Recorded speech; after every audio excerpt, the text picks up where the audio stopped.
YouTube Ozick going. The Goat House is back on draft day. Maybe the most chaotic draft of all time. We're going to see. Definitely the most unpredictable. I got my final mock for you guys today. We're going to be live right here on YouTube tonight with our reactions, analysis, and more. A couple of guys joining me. So join us on Twitter for day 2 and 3 analysis on every pick. It's a good reason to follow Twitter. Good reason to like, subscribe, turn notifications on. We'll have a bunch of content. Winners and losers after the stream tonight. We're going to have grades for every single first-round pick tomorrow, along with a day 2 mock draft tomorrow before the draft, rounds 2 and 3. So this is my final mock for round 1, and then we'll get that day 2 mock tomorrow, along with all kinds of content throughout the draft. Hopefully you join us for that live stream tonight. Here's our Twitter, a lot of updates, my full prospect rankings. That's how you get it right there, pinned on the Twitter. It's got pretty much every prospect in the draft ranked, graded with a round grade next to it. So check that out. So let's see my final first round mock. We have one trade. Didn't want to go too crazy with the trades because then it gets a little bit too crazy. But we're kind of getting bold and crazy here because it sounds like it's going to be Travon Walker to the Jaguars, first overall. So that's what we're going with. It makes sense. We talked about how it's actually their best fit. We talked about in our best fits video.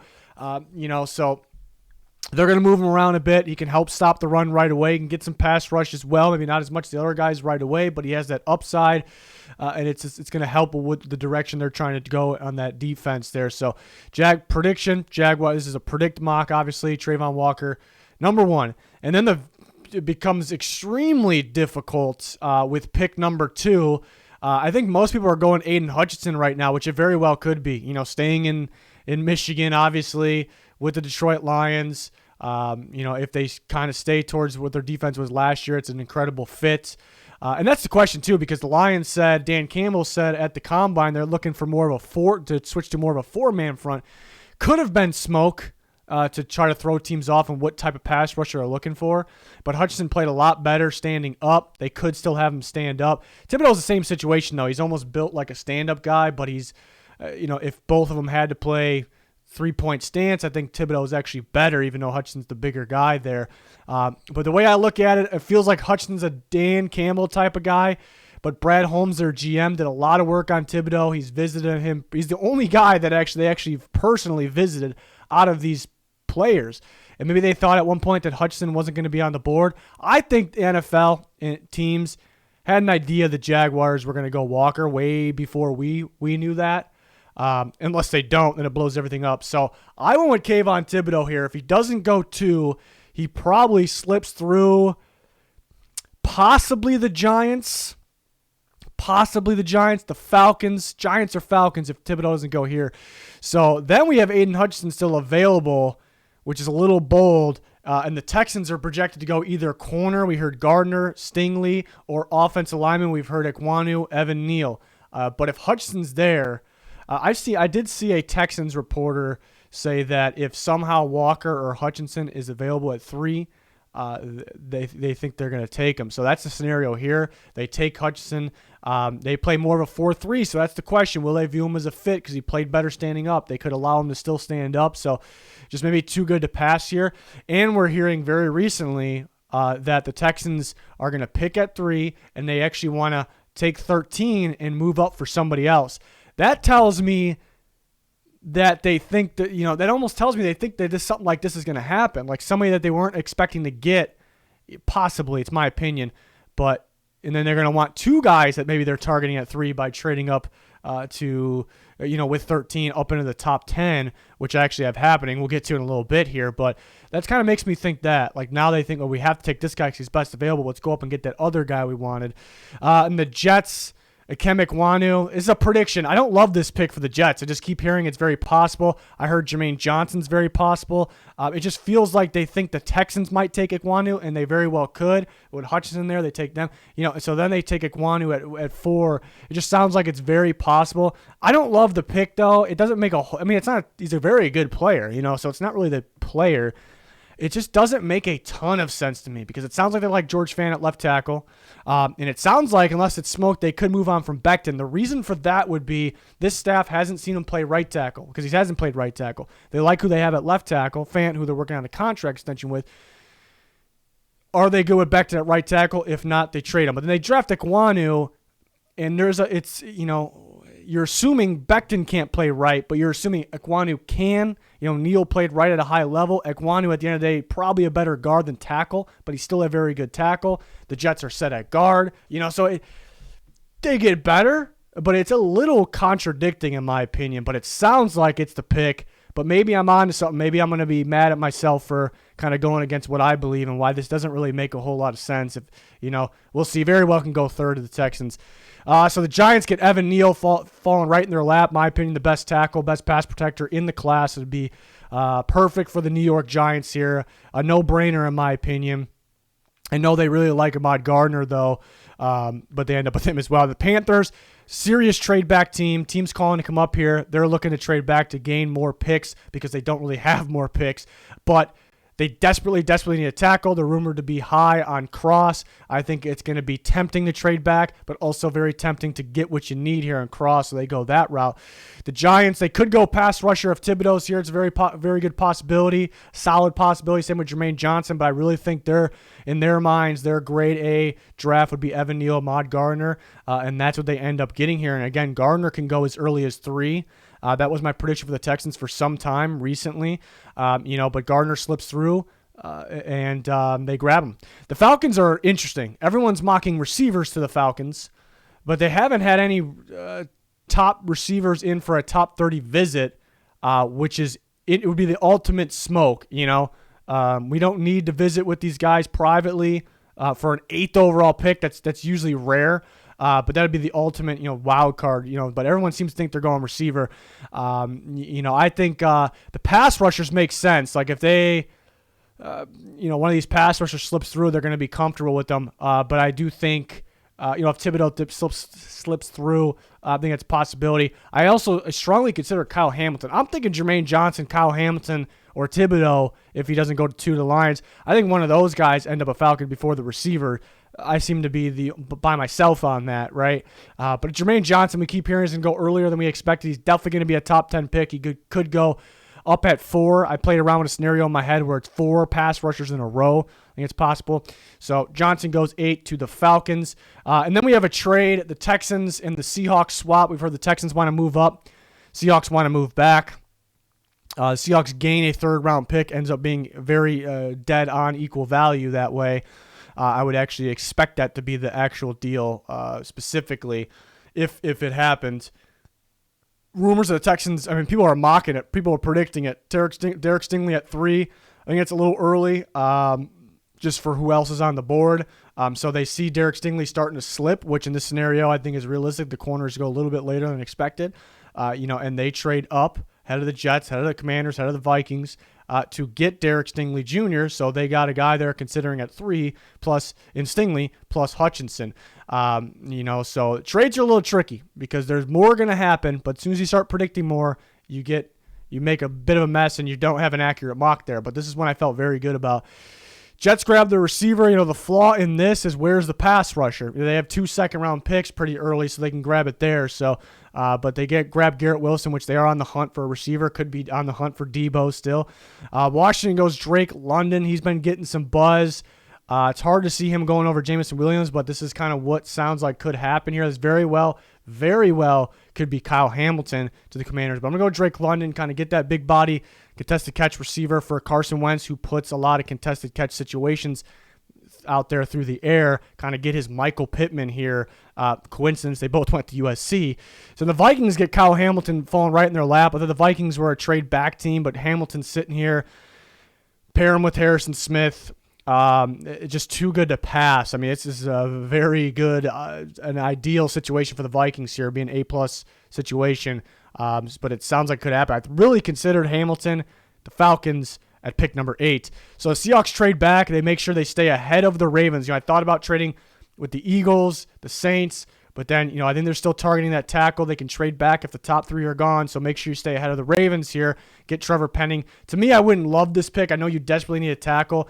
This is too high for Penning for me, but it sounds like it's very realistic. I'm predicting it to go up here.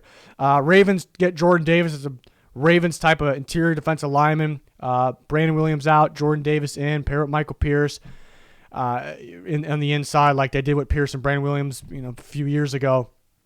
So that's where Davis goes, in my opinion. Eagles go Jameson Williams. Yeah, it's a tough one. I like the fit. Sounds like they like him. Get him before the Saints here. I just think there's a decent shot Williams could be the first receiver taken. So, but he ends up being third here. So Eagles grab Jameson Williams. Saints go Chris Olave. Need that receiver. Need that outside deep threat. They get that with Olave.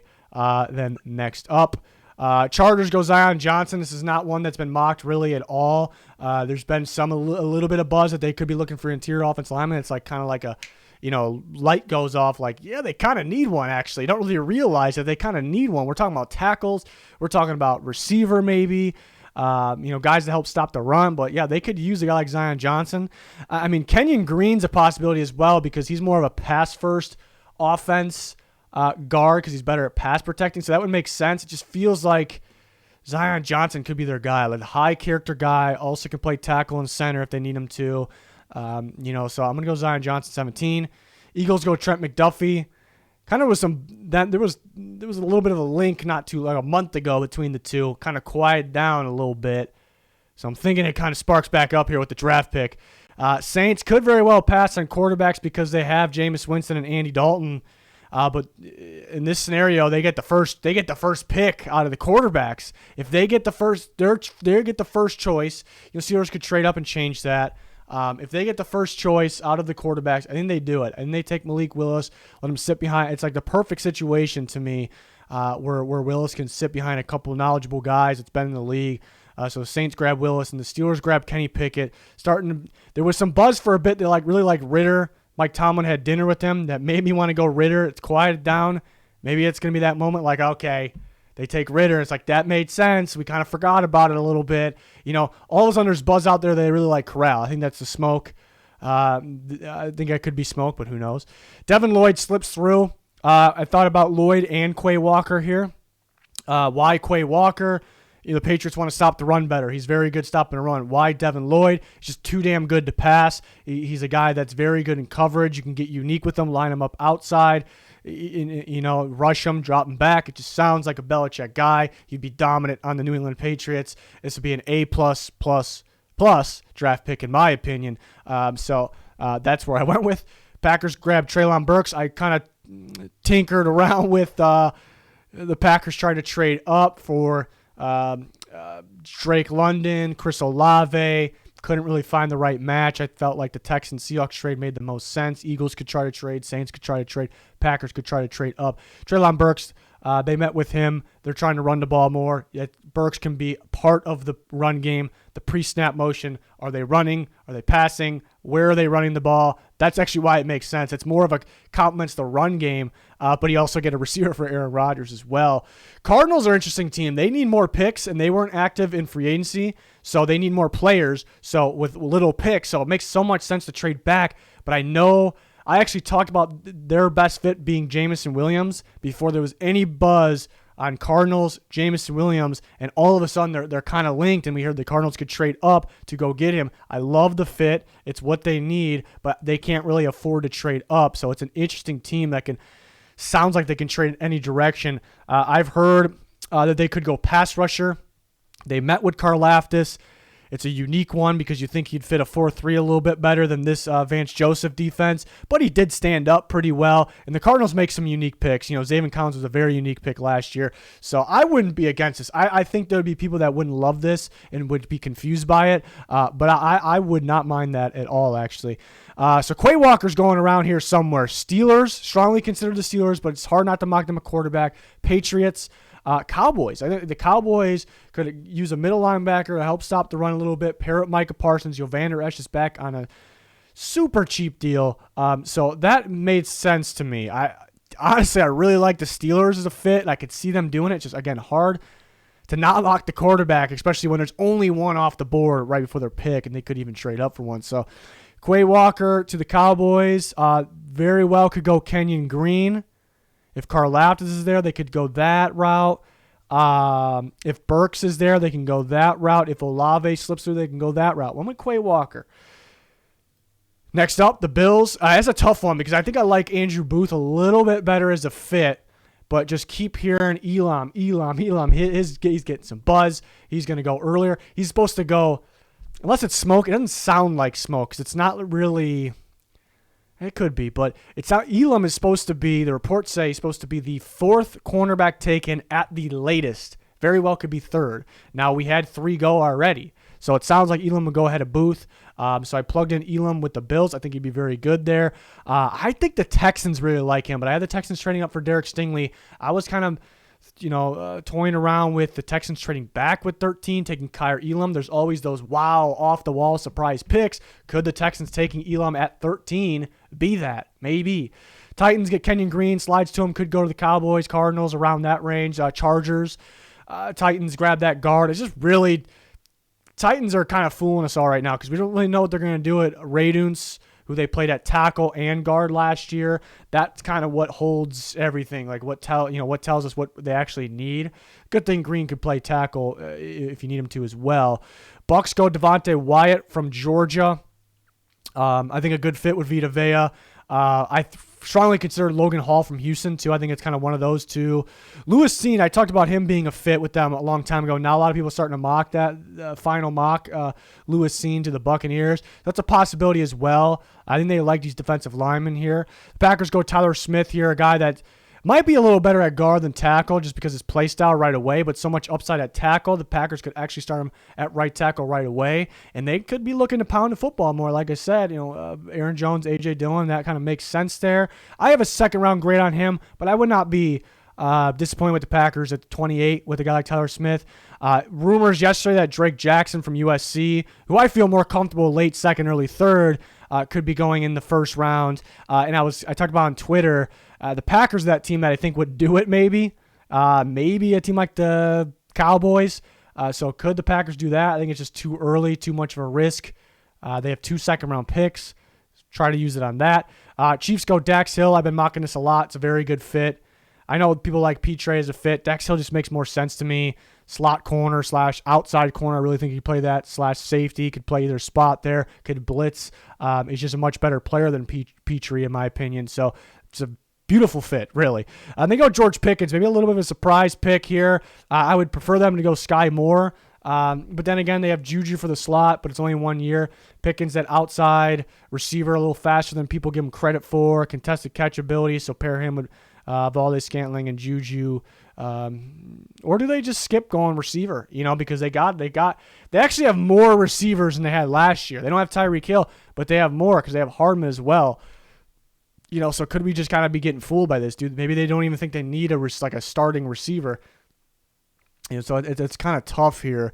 Thought about corner, but Dax Hill can play corner as well. Pass rusher. They've been linked to Boye Mafe, and I liked Boye Mafe, but the more and more I watch, the more I didn't love his run support. Kind of looks lost at times, so I feel more comfortable with him in the second round. Ebukete, is he a fit? Pass rushers really drop off there after Karlaftis, in my opinion. I like Logan Hall. I like his upside as an edge, but he's a raw prospect as an edge. If Wyatt slips through for D tackle, they can go him. The Bengals go Logan Hall. Love the fit here. Logan Hall can play off the edge. He can play 3 technique. The Bengals could mainly use that 3 technique, but they're very, very good at coaching up and developing, getting the most out of defensive linemen. This is a guy with extreme upside, just needs to be coached and developed right. Boom. I think it's a great fit, and they're going to use him on multiple spots there. And I really think he's going to go first round, so I like that. And the Lions go Nkobe Dean, linebacker. Georgia looking for a linebacker. I think they'll like Nkobe Dean. I think they'll be okay with him, even though he doesn't have that length, that size you're looking for. Honestly, teams are probably going to trade up in this range to get a quarterback, get that 5th-year option, get Corral, get Ritter, Howell. I think 1 or 2 of those guys most likely still going to go. It's just hard to figure out what teams are going to trade up and who will want to trade back. We keep hearing teams want to trade back. I think it's more in the teens to trade back here. Do these teams right down here, do they want to trade back in the second round, not have a first-round pick? It's somebody's bound to, right? It's just a little tough to figure out. So that's something to watch out for. Tough not having a couple guys in here. Sky Moore, Jahan Dotson can go. Andrew Booth Jr. can go. I like his ability, playmaking ability in zone coverage. There's quite a few guys here that can easily be selected. There's going to be off-the-wall picks. There always is surprises, off-the-wall picks. And this is a year to have even more of them possibly. People are kind of expecting it this year. So we will see. That's my final mock. I just did the first round because tomorrow, before day 2, long before day 2 starts, I will have a day 2 mock, round 2 and 3, and that's a little more accurate than making a day 2 mock right now because we know the first round. Also going to have different videos like winners and losers of round 1, grading every single round 1 pick based off the value of the pick, and we're going to have winners and losers throughout each day of the NFL draft. We'll be live tonight, reactions, analysis, and more right here on YouTube for day 1. Live analysis on Twitter for day 2 and 3 for every single pick. So join us there. Link down below for that Twitter. Turn notifications on so you don't miss the stream. We'll probably go live earlier than the draft starts as well. So yeah, join us. It's a great time of the year here. Appreciate everyone for watching. It's going to do it. Goodbye.